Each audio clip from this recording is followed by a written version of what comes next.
Hello, I'm Nolutando Mlambo. I am the host of the Amila Africa Insights Let's Talk Development podcast, brought to you by Amila Africa Insights, which is a division of Amila Africa.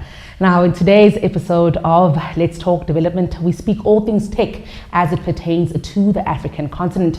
We're joined by celebrated business leader, Dr. Alistair Mokoena, who's a country director for Google Southern Africa.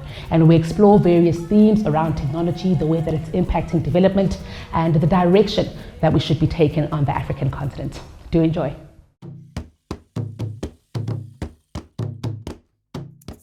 Prof, thank you for joining us on Amila Insights' Let's Talk Development podcast. I think before we get into the nitties, I'm keen to hear about you, your journey, and the work that you do. Thank you. Yeah, so it's lovely to see you again. And I have the pleasure of running the Google business in Southern Africa. That's what I do. I'm also involved in academia, where I'm an extraordinary professor of practice at Northwest University. I also sit on the UJ Council. So I really believe that there has to be a symbiotic relationship between industry and academia, because the two influence each other. So that's what I do with my time. I've also just become an author, published a book recently called Servings of Self-Mastery, which is a personal effectiveness book, which I really, really love. And I've got a young family. My son is 12, my daughter is 9.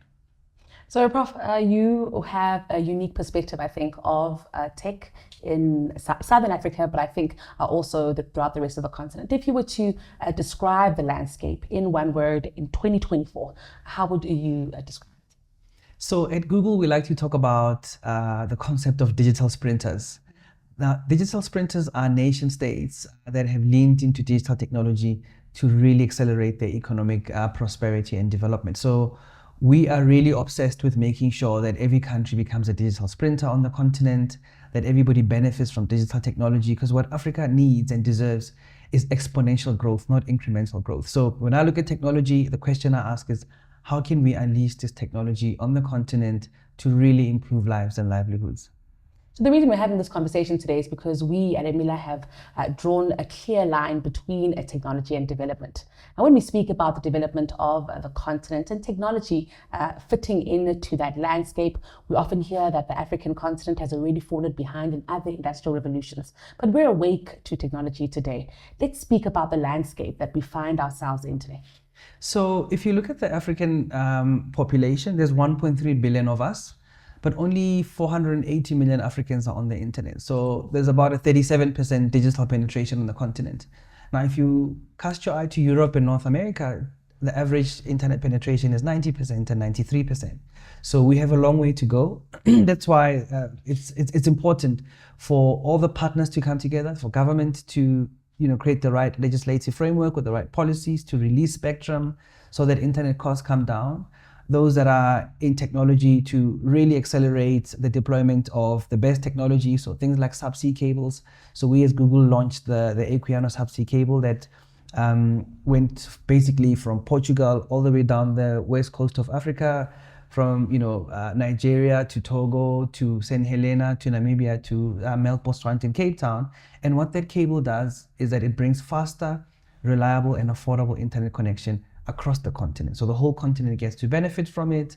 It'll treble internet speeds. It'll reduce wholesale internet prices by about 20%. So it's a game changer, and there's more and more cables coming. And what those cables will do is they'll reduce latency, they'll increase bandwidth. And with the cables also, one has to think about how do you pull them terrestrially across the continent. You need to connect into data centers. So there's more data centers coming on stream on the continent. We've also just launched our first cloud region, which means we're now available on the continent in terms of data center presence across Southern Africa, West Africa, East Africa, and so on. So in the fullness of time, we really want to see digital penetration go up on the continent. We want to see more Africans use the net. We want to see more Africans trained to use the net. But we also want to realize the dream of a single digital economy, and that'll happen.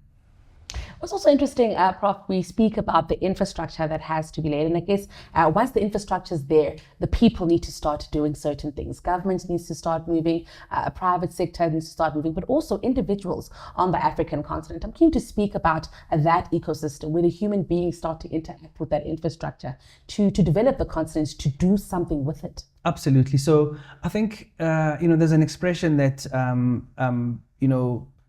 necessity and a need breeds innovation. So if I look at inventions from the African continent, like the mobile money concept of M-Pesa, I mean, that came out of a need where, people were unbanked, they needed to be able to transact, they didn't have bank accounts, but everybody has a cell phone. So there's about 500 million unique cell phone subscriptions on the continent. So there's a lot of phones. And we want to get to a point where smartphones are affordable, let's say about $20 per, smartphone, so that everybody can have access to the best technology in the palm of their hands. And I think what's important is to ensure that we also create products that understand the local conditions in Africa. So one of the things we're doing as Google is we're launching our first ever product development center, which will be based in Nairobi. And what that does is it'll bring probably about 100 software engineers and developers from the continent to build products for the rest of the world, as opposed to Africa being a net consumer of products. We want to be a net producer of products. Now, that's an important development going forward.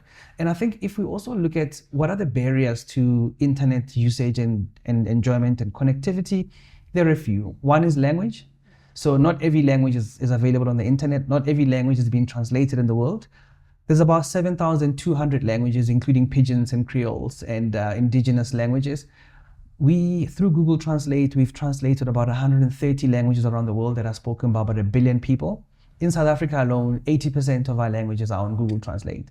So now if you find yourself anywhere in the world and you're trying to read a map or directions to a place in a foreign language, you can now, with the Google Translate app, translate that instantly. You can speak to people, you can bargain for a better price in a market. So it really is empowering. So language is one. The second part is, and this is important because small businesses make up 90% of all businesses on the continent. Small businesses need to be able to transact in their own local currency on the net.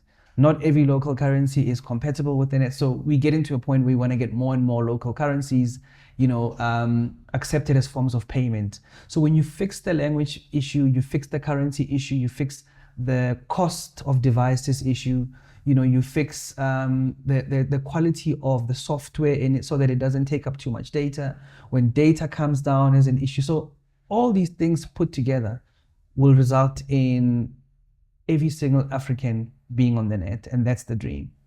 What's important about tech, I would say, Prof, is even what we're seeing globally. If you think of the Magnificent Seven on the NASDAQ, for instance, with Alphabet being one of those Magnificent Seven, it's very clear that the globe is certain about the direction we're all going, and that's AI. Yeah. And of course, you've mentioned, that we are trying to move away from being net consumers, really, of AI. I'm also keen to find out about the role we could be playing. When I hear of, for instance, chips and semiconductors and so on, it really looks like a global conversation, but I don't see where Africa, is. Is there room for us to be there? And it's very possible that the conversation is global and that by the time that it moves here, we'll be doing something else with it. We don't have to be involved with the semiconductors. But is there room for the likes of that kind of hardware?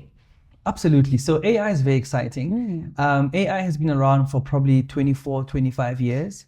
And these are big neural networks that come together and recognize patterns and make sense out of things. So when I think about AI, I like to pull it into 4 different pieces, because AI really is about, ensuring that machines can do what human beings do, but much, much better and much more efficiently. So the first kind of strand or the first kind of branch of computer science is machine learning. So this is when machines learn from observations. They do what human beings do intuitively. And it's really about the mind of a human being now being put into the mind of a machine. Then the second part is about computer vision. Human beings have eyes. We're able to recognize patterns. We're able to recognize images. Now with computer science, you're enabling computers through computer vision to be able to identify images in photos, in videos, and on all of that stuff. The third part of trying to mimic what human beings do is robotics, through our arms, our feet, and so on. And with that, you've got innovations like driverless cars. You've got She's automated processes in manufacturing, in assembly lines. You've got robots now building cars. You've got autonomous drones, in the air and so on, doing amazing things, delivering things. And then lastly, you've got natural language processing, which is the ability to now understand text, to read text, to be able to see patterns. So if you do those four things, machine learning, which is the mind, computer vision, which is the eyes, robotics, which is the arms, feet, and all of that movement, and then you've got natural language processing. Now computers can speak to you. Fine, it's a bot, but bots can be trained to be able to think, to make sense. And that's where we've now moved to generative AI, where AI can now generate and create for the first time, which is exciting and scary. Exciting because it's going to help us to achieve much more. It's going to produce so much more. But with that, we understand that there's a duality in all things, right? There's light, there's darkness, there's good, there's evil. And there are bad actors out there who will repurpose AI for bad ends, for nefarious ends. So we have to make sure that there are certain safety principles when it comes to deploying AI. We have to deploy AI responsibly. It should not be a sprint. We shouldn't be rushing to put everything out there before we've tested it. And we need to put braces around it. It also needs to be regulated so that, society is protected. And there's quite a few things. AI and technology as a whole has to be useful, has to be helpful. It has to ensure that it's not used for misinformation and disinformation, particularly in elections. Half the world's population is going through an election this year, and we're also going through an election in South Africa. So misinformation and disinformation is important. You need to be able to identify and take down content that's not real. There's also things like stereotyping and bias and all of that stuff. We need to make sure AI is not used for that. Another important aspect is scientific rigor. We need to ensure that AI is, the things that come up from generative AI tools are not just made up and, they're actually rooted in science. They can be backed up, they can be verified. And we have to ensure that AI doesn't undermine privacy laws, because we know how important privacy is. So I think those are just some of the things we need to build into our thinking. And I think the African continent is moving in the right direction. We are still building AI strategies as countries. Even in South Africa, we're busy developing an AI strategy for the country. South Africa recently launched an AI center, and it's manifested in two hubs. The one hub is at TUT, Tshwane University of Technology. The other hub is at UJ. And what these hubs are doing is they're working on AI projects across different sectors. And those projects are mainly drawn out of SDG goals. And that's a very exciting space. Yes, I mean, I'm glad you actually mentioned SDGs, because we must speak about that. I don't think we can have a conversation even about development without mentioning SDGs, even Africa 2063, Prof. Let's talk about that and really bringing in technology into those goals. These are obviously goals that were set before technology became what we see today. And dare I say, what we'll see it become tomorrow. But of course, there needs to be an integration here. Conversations need to be had anew, possibly. Are we seeing that work? Is it work that might be slow? What we often actually see is that where policy and regulation are concerned, innovation runs ahead. Yeah. So I think what we're seeing is that, the 54 member states on the African continent realize that we need to come together and we need to understand, how do we create sustainability on the continent? How do we deal decisively with inequality in all its forms? We know the poverty on the continent. We know the hunger on the continent. We know the education quality issues on the continent. We know unemployment issues. We know inequality between genders, between races, between tribes. We know that climate action is a real responsibility of all of us.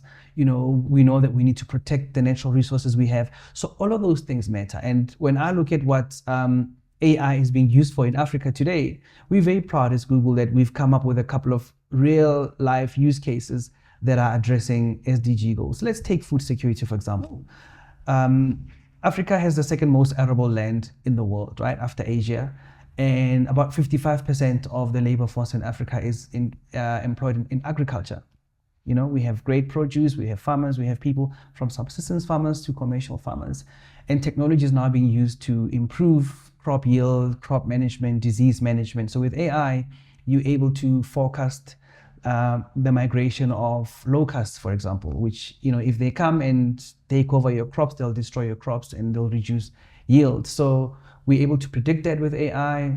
We're able to, with imaging, you're able to use a cell phone and a camera on your phone to take a picture of a plant or a crop, and there's an app that'll tell you what's wrong with that plant and what do you need to do to fix that, and so on. You can run your farm virtually by mounting cameras and having drones on the farm and having signals and sensors that pick up data and feed it back to an app. So there are so many things that people are now doing, spraying crops with pesticides, but using drones, that are not manned by human beings. So there's all sorts of interesting things happening.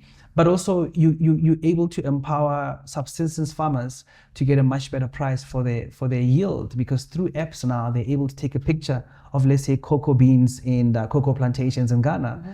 And by taking a picture of these cocoa beans and comparing it to these large language models, because AI is powered by large language models that are trained on millions of data sets. So what you would do in that case is you will take 1 million pictures of 1 million different varietals of coffee beans or cocoa beans. And when a farmer produces cocoa or coffee beans, they can compare their image to what's in the database, and there'll be a match that tells them the quality, the attributes, and therefore the price.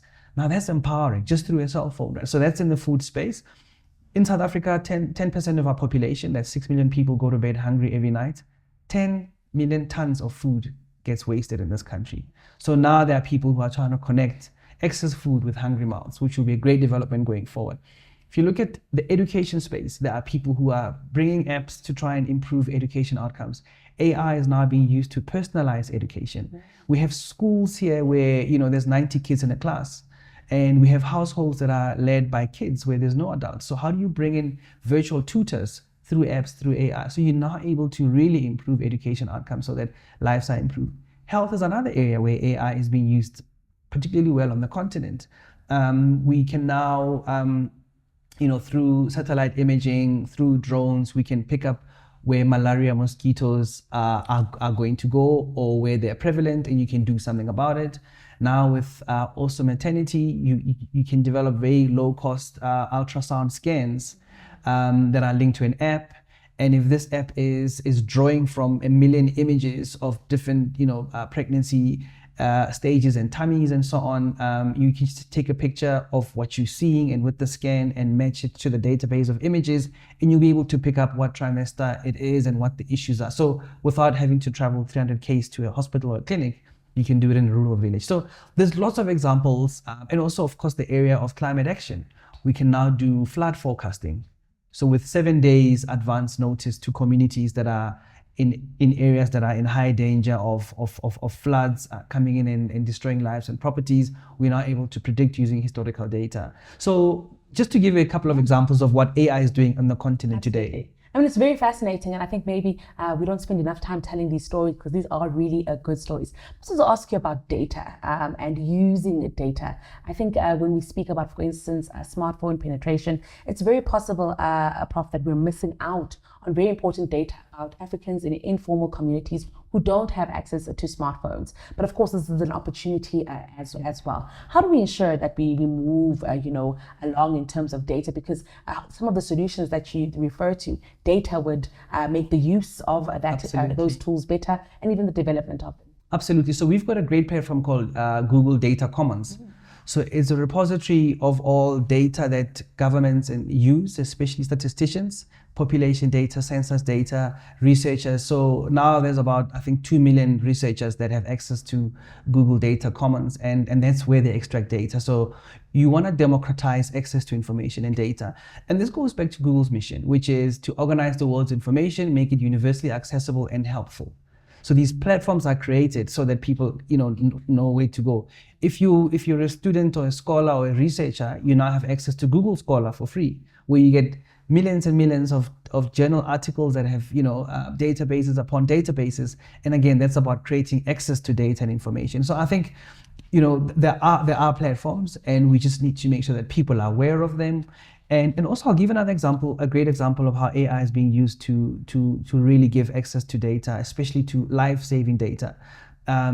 We've got something called AlphaFold, which is a Google AI platform that basically has a database of 200 million protein structure predictions.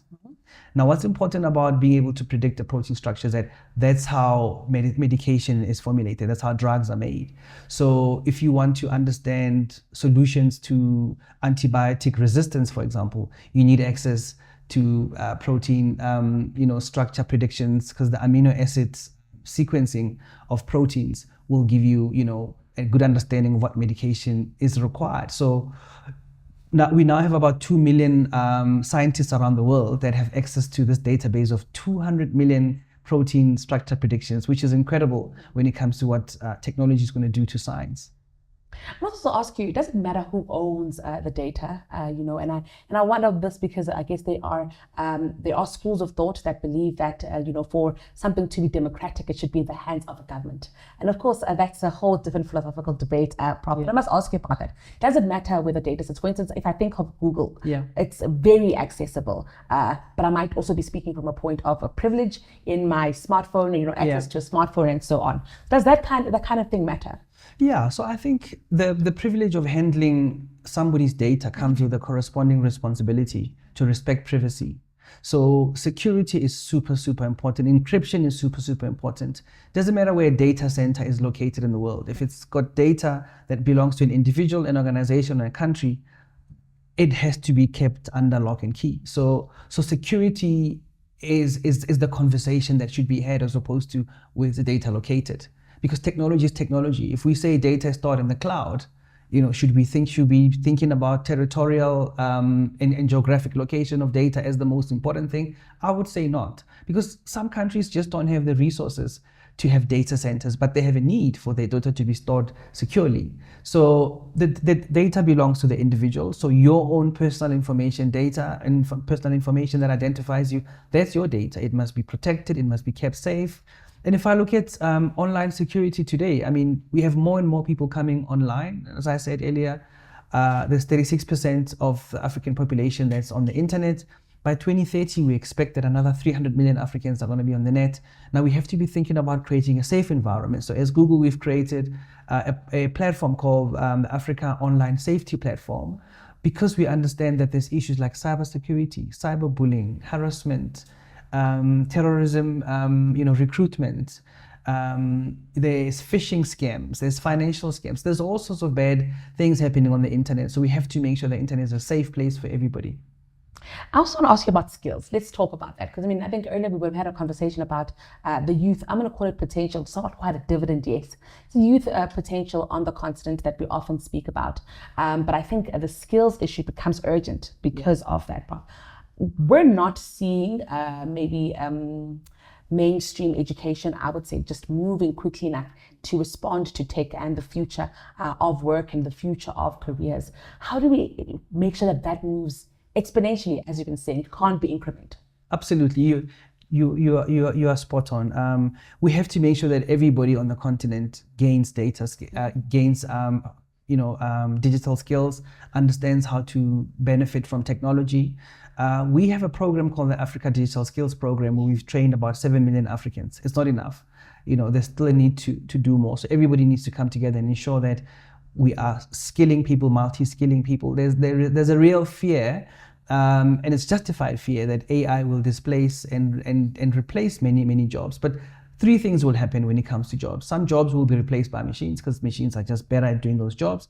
But the question is, what do you do with those people? You can reskill those people and repurpose what they do. So some jobs will change in nature and people will move with those jobs.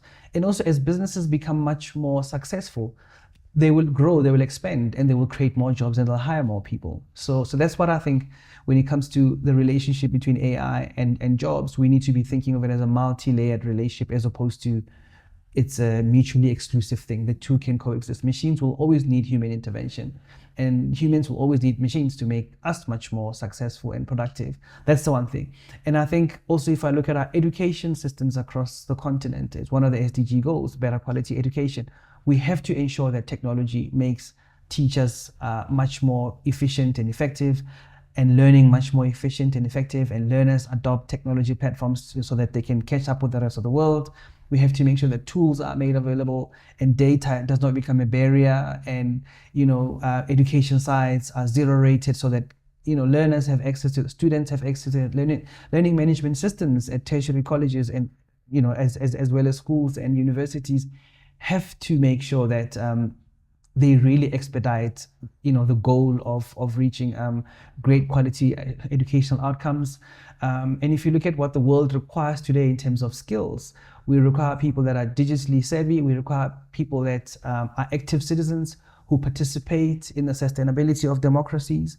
We require people that are inventors and innovators. Africa cannot be a producer, it cannot be a consumer of all things into perpetuity. We need to produce, we need to create, we need to invent. So all those things are important. And just a couple of quick stats. India produces about 1.2 million engineers a year. We in South Africa, we produce less than 2,000 engineers a year. So there's a big gap to ensure that we elevate regard for STEM education, science, technology, engineering, and maths, and so on. That's important. So are other, subjects. But I really think that if we want to really accelerate digital adoption, we need to make sure that even the education system, keeps up with that. The world of work is looking for people that have those skills.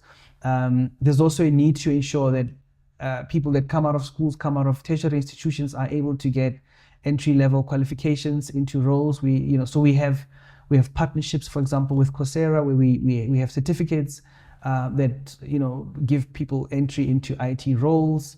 We've got a program called Think with Google, which is free online digital education. Anybody can go and do a Google search and say free digital training on Google, whether it's cloud or content creation, or it's digital marketing. It's all free, it's accessible, provided you've got access to the net, right? I must also ask you about governments as an actor, Prof. We've spoken a lot about the work that's been done by private sector players. Governments post-COVID-19 are actually battling with, I would say, fiscal limitations. The truth of the matter is that governments on the African continent just do not have the money to be able to invest meaningfully into AI. But the investment still needs to be made. We can't afford for that to be the case. Is this something on the African continent that will also be private sector led? Yeah, so if I look at the establishment of the African Continental Free Trade Area, we're looking to create a single digital market, and that's happening. We're busy developing protocols to ensure that when this market is created, there's regulation, it's safe, it's done properly, and the African Continental Free Trade Agreement has gone live. We're now increasing trade, intra-country trade on the continent, which is a great step forward. If I look at a very popular survey called Country Digital Readiness Index that profiles 145 countries, Singapore is the #1 country in terms of digital readiness. There's no other African country there except for Mauritius, which I think is sitting at about number 20. South Africa is sitting at number 65. And then the rest of the continent follows after that. Now that's based on a number of things. Internet penetration in the country, and in some African countries, internet penetration is as low as 20%. In South Africa, internet penetration is sitting at about 75%, but that needs to go to 90%. So that's the one thing. Ease of doing business in the country also is a signal of your digital readiness as a country. Investment in digital infrastructure, are there data centers? Are there subsea cables? Is there good bandwidth and connectivity and so on? That the telco and the ICT sectors, are they investing in infrastructure? So all of that matters. Investment in technology itself and software and AI, that's a key thing. Investment in job creation by government and having a policy framework that attracts investment, that facilitates growth in the economy.